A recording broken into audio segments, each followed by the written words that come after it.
Halo para pendengar, dimanapun kalian berada. Balik lagi channel Greg Christopher. Oke, dalam video kali ini, kita akan kembali membahas tentang side story dari cerita Isekai The Cheat, teman-teman. Intinya, ini adalah sebuah perjalanan Lexia dengan teman-temannya dalam Isekai, selama Yuya itu sibuk dengan urusan ketika di bumi dan bersama dengan Mare. Jadi, tanpa basa-basi lagi, mari kita mulai langsung aja pembahasannya. Dalam part sebelumnya, kita sudah mengetahui kalau Lexia, Luna, dan Tito itu telah menyelamatkan Putri Layla dari serangan pembunuh. Ya, tadi disangka memang ada yang gak senang dengan pertunangan dari Layla dan Pangeran Zazu, si pangeran dari kerajaan Sahar yang itu. Lalu, untuk mencegah serangan kedua itu terjadi, akhirnya mereka berempat pun memutuskan untuk berbaur di tengah masyarakat nih. Karena dengan begitu, para pembunuh juga gak mungkin akan muncul gitu aja dan menyerang Layla lagi. Namun, untuk mencegah kecurigaan, akhirnya Layla juga memasukkan identitas dari Lexia, Luna, dan Tito sebagai pelayannya dari kerajaan regal. Dalam part kali ini, panel cerita pun dibuka dari karakter Lexia, Luna, dan Tito. Ya, kini mereka sudah berperan sebagai pelayan dari Layla.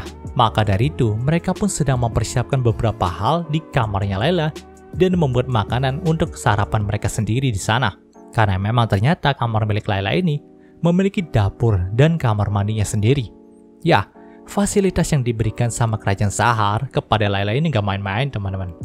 Saat itu juga si Luna agak mengeluh nih, kenapa dirinya itu yang sudah menjadi pengawal dari Lexia malah turun pangkat dan melakukan pekerjaan rumah seperti ini.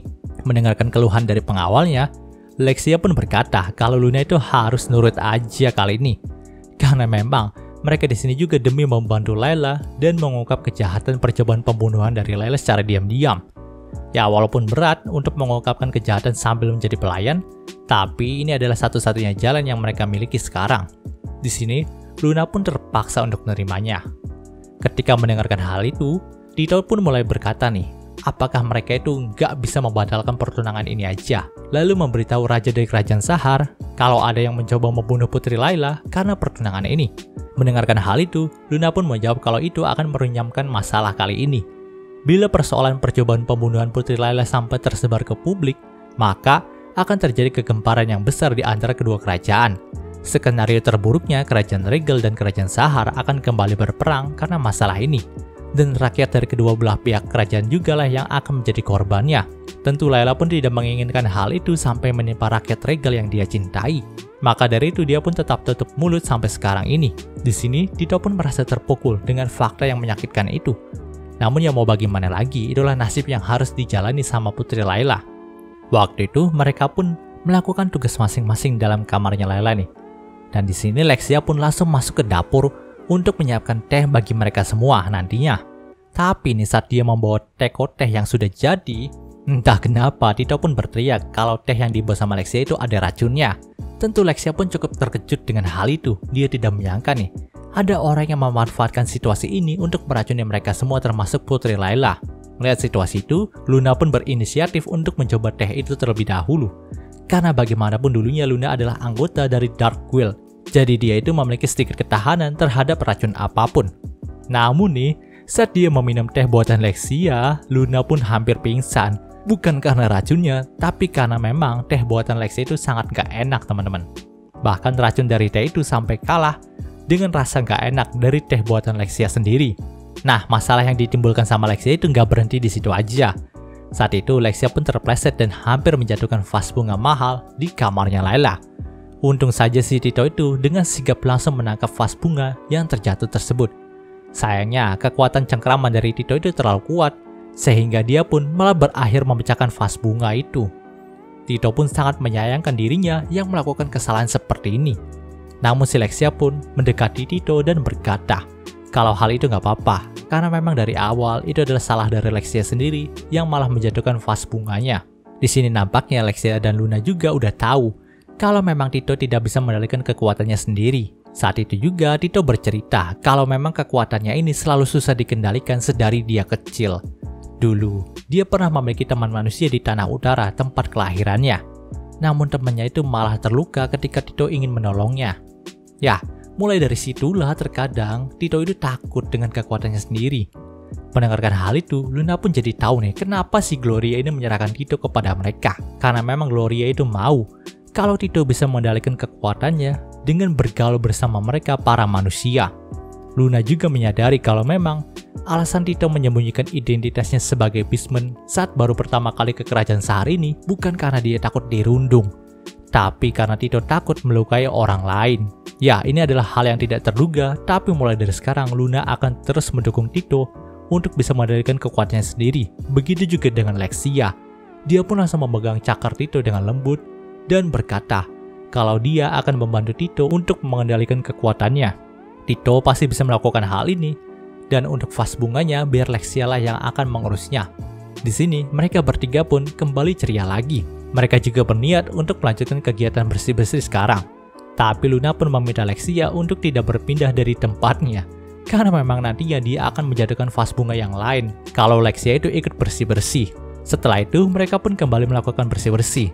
Nah, saat itu Luna juga mengajari Tito untuk melakukan semua pekerjaan rumah dengan menggunakan skill yang dia miliki. Hal pertama yang dia lakukan adalah mengepel lantai. Di sini Luna juga mencontohkannya dengan menggunakan skill benang yang dia miliki. Dan di sini Tito pun berhasil melakukannya dengan baik.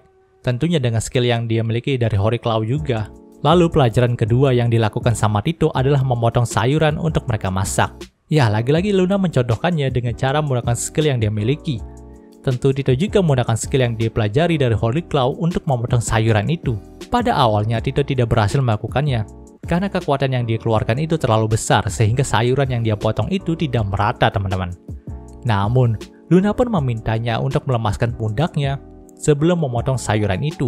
Dan saat percobaan kedua, Tito pun berhasil memotong semua sayuran dengan rapi. Ya, memang walaupun tidak semuanya rapi sih. Tapi dalam pemotongan kedua ini bentuknya sudah hampir sama dan terlihat bisa dimakan dengan nyaman. Setelah itu, Luna pun memasak makanannya nih, karena memang kalau dia membiarkan Lexia melakukannya, maka bisa-bisa mereka itu keracunan lagi kayak kejadian teh yang tadi. Nah, setelah jadi, makanan itu juga langsung dicoba sama Layla nih. Tentu, Layla pun sangat suka dengan masakan dari Luna ini. Dan di sini Luna pun berkomentar nih, kalau Lexia itu masih belum bisa menambahkan bumbu rahasia ketika dia itu memasak. Makanya masakan milik Lexia itu selalu nggak enak. Bumbu rahasia yang dimaksudkan sama Luna di sini adalah cinta dalam memasak. Tentu Lexia pun langsung protes dengan hal itu. Dia mengklaim kalau memang masakannya juga nggak kalah enak dengan buatan Luna. Karena memang para koki kerajaan juga udah mengakui nih kalau masakan Lexia ini benar-benar enak. Namun ya kita tahu sendiri teman-teman, pastinya para koki itu memang hanya berpura-pura berkata enak saja supaya Lexia itu senang. Terlepas dari itu semua, nampaknya Luna juga ingin mengajak Tito buat latih tanding nih. Sebab belakangan ini, Luna juga masih belum menggerakkan tubuhnya sama sekali. Dia khawatir tubuhnya akan kaku bila tidak digerakkan. Tito pun menerima ajakan latih tanding dari Luna dengan senang hati. Panel cerita pun berpindah ke latih tanding antara Tito dan Luna. Sebelum bertarung, Luna berkata kalau sepertinya ini akan jadi pelajaran bagi Tito untuk mengendalikan kekuatannya juga. Maka dari itu, dia memilih ruangan Layla yang penuh dengan barang-barang mahal sebagai tempat mereka berlatih tanding. Karena dengan begini, Tito juga bisa berhati-hati dalam mengeluarkan kekuatannya nih. Di sini, Tito pun cukup keringat dingin ketika mendengarnya. Tapi dia akan berusaha untuk berhati-hati dalam latih tanding ini. Lalu, pertarungan mereka pun dimulai. Mereka pun saling beradu serangan satu sama lain di udara. Mereka bergerak cepat sampai-sampai mata dari Lexia itu tidak bisa mengikuti pertarungan mereka. Lexia hanya bisa melihat sedikit percikan api saja yang ditimbulkan sama senar Luna dan cakar dari Tito yang saling beradu. Nah, nampaknya memang Luna adalah guru yang cukup baik bagi Tito. Karena nih secara perlahan, si Tito juga bisa mengendalikan kekuatan miliknya. Bahkan secara tanpa sadar, Tito mulai tahu kapan dia itu harus mengeluarkan skill miliknya dan kapan dia itu harus mengurangi kekuatannya lalu memfokuskan dirinya untuk mengejar musuh terlebih dahulu. Nah, ketika melihat betapa kerennya si Tito dan Luna, akhirnya Lexia pun malah pengen ikutan latihan juga sama mereka. Karena memang mungkin saja si Yuya itu akan lebih tertarik sama Lexia ketika dirinya bisa bertarung. Jadi dia pun langsung mengangkat tombaknya dan mengayunkannya ke sana kemari. Nah, ternyata saat itu ada Perdana Menteri Nanjum, yaitu Perdana Menteri dari Kerajaan Sahar ini yang masuk ke sana untuk memberikan surat daftar tamu kepada Layla. Dan lucunya teman-teman, dia itu hampir terkena serangan tombak dari Lexia. Di sini Lexia pun segera beralibi kalau memang dirinya hanya sedang berlatih untuk melindungi Layla saja. Tapi sang Perdana Menteri pun masih kesal nih sama Lexia karena dirinya hampir terbunuh tadi. Setelah itu dia pun langsung pergi dari sana aja. Nah, ternyata si Tito dan Luna juga nggak sadar kalau Lexia itu latihan sendiri dengan pakai tombak lagi. Dan setelah mendengarkan cerita Lexia yang hampir membunuh Perdana Menteri karena latihan tombaknya tadi, mereka pun langsung meminta Lexia untuk berhenti dan berkata kalau seharusnya dia menyerahkan bagian pertarungan kepada mereka berdua aja. Sedangkan Lexia pastinya akan mendapatkan perannya sendiri nanti. Setelah mengatakan hal itu, mereka pun memutuskan untuk mandi nih, karena memang keringat sudah membasahi tubuh mereka semua. Saat mandi, mereka bertiga pun mulai membicarakan banyak hal. Tapi yang sering mereka bicarakan adalah tentang Yuya. Karena saat itu, Luna dan Lexia juga mulai berdebat lagi tentang siapakah orang yang pantas untuk menjadi pengantin bagi Yuya. Mendengarkan hal itu, Tito pun mulai penasaran tentang siapakah si Yuya ini. Tapi pastinya Yuya adalah orang yang sangat luar biasa. Sampai-sampai bisa membuat Luna dan Lexia itu tergila-gila kepada dirinya. Tak lama kemudian, Layla juga bergabung bersama mereka nih. Nah, di sini dia pun sempat menyinggung soal bagaimana dia itu tetap bisa santai padahal ada pembunuh yang sedang mengincarnya. Mendengarkan hal itu, Luna pun berkata kalau Layla nggak perlu khawatir, karena memang jika pembunuhnya ke sini, dia itu pasti sudah terkena jebakan benang yang Luna siapkan di seluruh kamar milik Layla. Lalu di sini juga udah ada Tito yang bisa mendengar semua hal termasuk juga langkah kaki dari para pembunuh Layla itu. Jadi mereka berempat bisa aman kali ini. Setelah mereka berempat merasa hangat, mereka pun segera keluar dari kamar mandi dan bersiap untuk mengeringkan diri. Tapi ya biasalah, di sini Lexia itu masih saja iri dengan opai yang dimiliki sama Tito dan juga Layla. Panel cerita pun berpindah ke keesokan harinya.